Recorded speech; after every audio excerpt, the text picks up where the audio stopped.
So hello guys, আজকে তোমরা দেখতে পাচ্ছ ব্লগের স্টার্টিংটা আমি করছি, মা করছে না, কারণ আজকে অষ্টমী স্নান আর আমরা অষ্টমী স্নান করতে যাবো, তাই জন্য বাড়িতে অনেক কাজ রয়েছে যেটা মা করছে এখন, তাই জন্য ব্লগের স্টার্টিংটা আজকে আমি করলাম। তো গাইস দেখো আমরা রেডি হয়েছি, মা এখন রেডি হচ্ছে, তো আমি এখন একটু দোকানে যাচ্ছি দই টই আনার জন্য। গাইস আমি এখন দই নিয়ে চলে এসেছি, এখন সবাই বেরোবে, তখন আমি বেরোবো। তো এখন ঘাটে গিয়ে তোমাকে ঘাটটা দেখাচ্ছি। আমরা এখন হেঁটে হেঁটে ঘাটের দিকে যাচ্ছিলাম।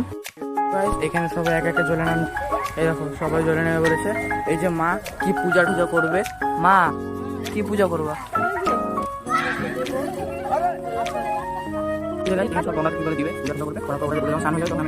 আমার স্নান হয়ে গেছে, এখন এই দেখো আমার কাকা সাঁতার কাটবে, এই দেখো সাঁতার কাটতেছে, এই যে